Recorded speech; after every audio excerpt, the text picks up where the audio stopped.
Hello and welcome to yet another episode of the God is a Geek Retrocast. This is Lee Garbett, staff writer for God is a Geek, and joining me once again is my co-host Robin Parker. Hello there.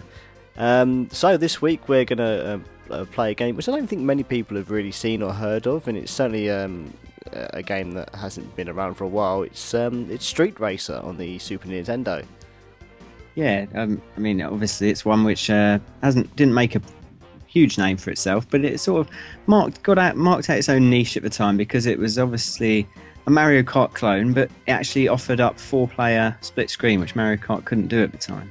Definitely. I mean, I think it was a Mario Kart clone before there were Mario Kart clones, if you know what I mean. Yeah, it was the original one, more or less, wasn't it? Or the first big one, anyway. Yeah, the whole mascot-based kart racing thing hadn't really moved on, possibly until even maybe the PlayStation era. But yeah, here it is. It's a unique little game. It's got quite a lot of character and personality, and yeah, I thought it was worth covering because it's not a title that many people have heard about, and it plays pretty well. Yeah, as you can see on that character select screen, it's full of lots of risque stereotypes, which might not go down so well nowadays. Yeah, it's definitely the punch-out style of racial stereotypes. I mean, you've got Sakulu, the African chief, Helmut, the German World War II pilot. Sam. Yeah, it's definitely an era. It's a game, that kind of game is really showing its era. I don't think you could get away with that kind of thing so much now. More innocent time. Certainly. So it plays pretty much like Mario Kart, as you can see. It's a classic Mode 7 style track that kind of revolves underneath you. But this game is certainly a lot more offensive, not by the characters obviously, but in terms of you can do a lot more attacking in this game. It's not so much as it is about driving. It's more about attacking your other enemies and basically depleting their energy so you can win the race. Yeah, whereas Mario Kart, you'd pick your different races, maybe dependent on whether you wanted better handling or better top speed. In this race, you pick them for their sort of individual attacks. They all have their different attacks, such as like Raphael, the Italian idiot driving the fast Ferrari, has like some speakers which blow you out of the way as you go past. They each have sort of a different attack which is styled to their unique character. Certainly, and you can. Each character is able to, in a almost like road rash style, punch to the left or the right as well. So you've got a side option there. They've usually got an attack that will hit the person in front, and another special attack that tends to hit everyone around them. Yeah. As we said, like each character has their own individual talents. And each character does actually feel quite unique, and it's interesting that there aren't really much in their way of power-ups, and not like in the Mario sense, and that you pick up a question mark and you get a shell or whatever.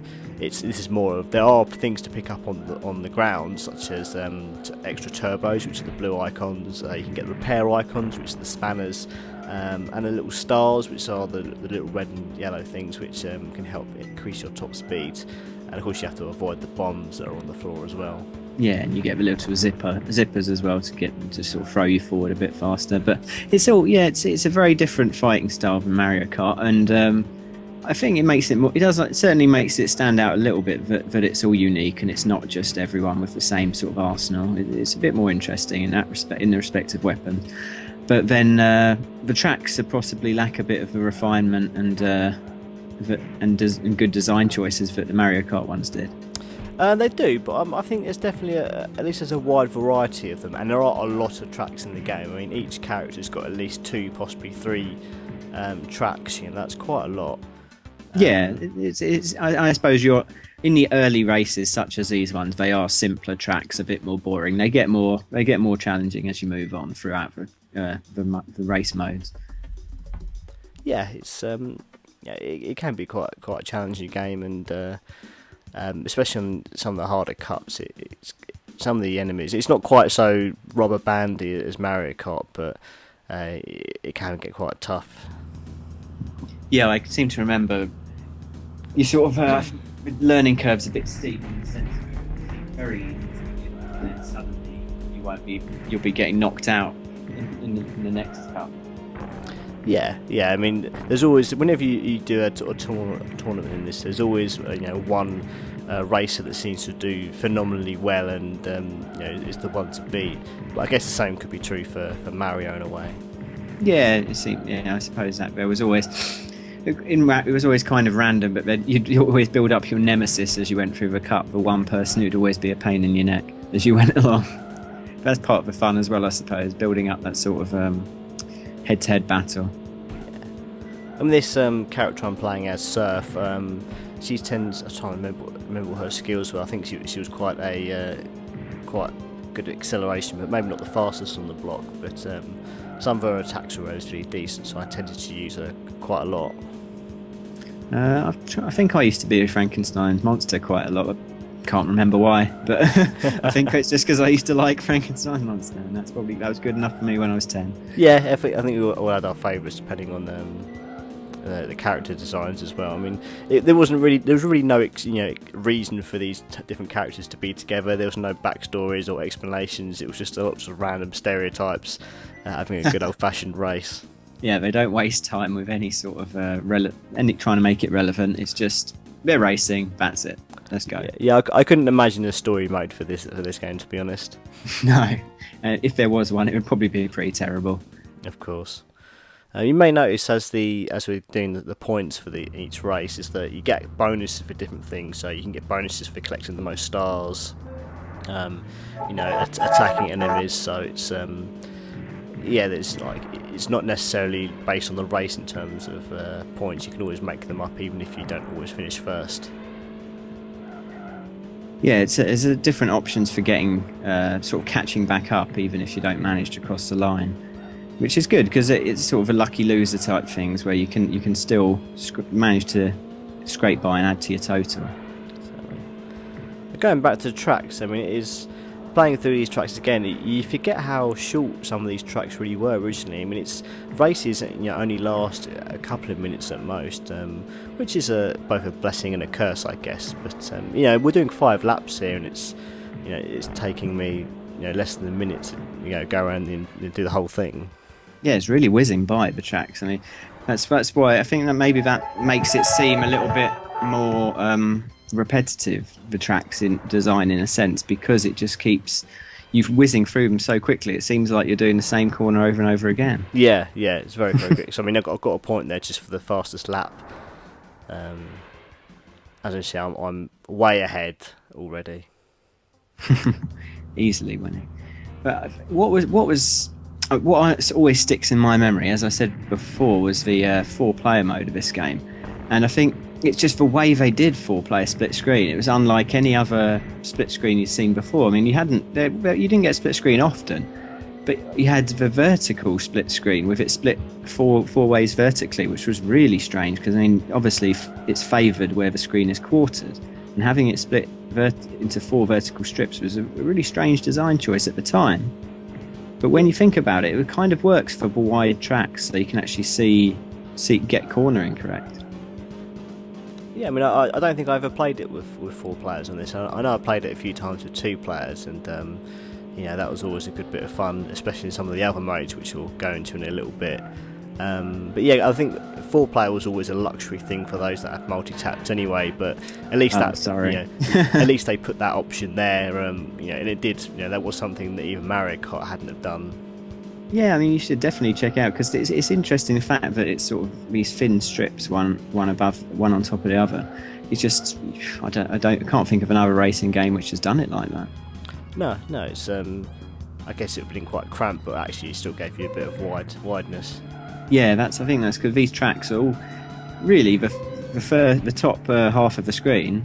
You don't necessarily need it, really, do you? No, the actions on the bottom. Yeah, because they're so flat. And speaking of flat, we're taking on one of the other modes called Rumble. It's almost like a sumo wrestling match where you basically have to knock the other opponents outside the ring, and depending on what difficulty you've got, there are barriers which you need to knock down first. But here, to make it quick, we've just put on the hardest mode. There are no barriers, so it's very easy to fall off. Yeah, it's obviously a bit inspired by the battle modes a bit in Mario Kart, but it's a bit different, some different ideas, and a bit of again the emphasis more placed on more violence, maybe slightly more than Mario Kart. Yeah, I think it's definitely one of those games that, those modes that it's obviously much better multiplayer. It's not quite so fun in single player. No, it's definitely designed for multiplayer. I mean, I've forgotten some of the different modes which they did have in this game. Yeah, including this one, which is the soccer mode, which is a little game of footy, which is incredibly odd, quite unique for any sort of racing game. It's not bad. I mean, it's obviously not going to be a FIFA beta, but again, multiplayer-wise, it's good fun. Although it can be difficult to find the ball. I will say that. Yeah, definitely. But I remember this one particularly could be a good laugh in multiplayer. It definitely wasn't skillful. There's very little skill in it, I think, because the ball bounces a bit wildly and the ball physics aren't exactly fantastic. But it does definitely provide a few laughs. Definitely. I mean, you would regularly see the ball fly past you. You're powerless to pick it up, and just as you see it in the distance, you just see an opponent race up to pick it up and wham it into the net. So it's it's again much more enjoyable with multiplayer, but a nice mode to have anyway. Yeah, it's at least showing a bit of imagination, because it's obviously quite obvious where they've got their influences for this game, for the main game part of the game from, but they've put a bit of their own touch on these different modes. Certainly, I mean. That's I think the best thing about this game, it is quite a nice alternative to Mario Kart, especially with all these other modes. This is the SNES version we're playing, but it was released on other systems. It came out on the Mega Drive, it came out on the Amiga and PC, and then they did a kind of semi-sequel for the 32-bit consoles such as the PlayStation and the Saturn. Then it kind of just died a death really, and didn't pop up again. Yeah, it's strange that it's never really made a comeback, but it's one of those forgotten games, I think. As you say, the PlayStation and Saturn versions kind of added one or two extra characters and some extra tracks, but were more or less just ports from the original. But it would have been nice to see a fully fledged sequel, to see what they could have done with it. Yeah, I mean, I'm sure the 32-bit versions actually had 8 players, if I remember correctly. So I mean, that was something. Yeah, if you're saying if you could afford 2 multi-taps, I remember even the PlayStation multi-tap was a bit of a luxury, considering how much Sony wanted for that. So there you have it. That's it's a Street Racer. It's it's a forgotten gem. I think it's not a AAA title, but it's certainly one of the more unique racers out there, and worth having a look at, just to. If you're ever bored of Mario Kart sessions with your friends, I think this is a nice little alternative. Yeah, rather than just being a by the book clone, it's done some new ideas. It's definitely got its own personality, and it's something which too many games that you see just lack some sort of personality and character. So it's nice to see. Definitely. Well, I think that's it for this week. Thank you very much for watching, and as always, we'll be with you every week, every Tuesday, with some new videos. As always, you can follow us at the Retrocast on Twitter. If you follow us there, you can check us out and find out what we're doing next, and keep track with everything that's going on. You can look at us on the God is a Geek YouTube channel via the God is a Geek TV channel on Blip TV, and of course the God is a Geek TV podcast channel on iTunes. Finally, you can also visit the God is a Geek website at www.godisageek.com, where you can also check out all our other fine podcasts, videos, news, reviews, previews and features. Thanks for watching this week, and until next time, keep it retro. See you next time.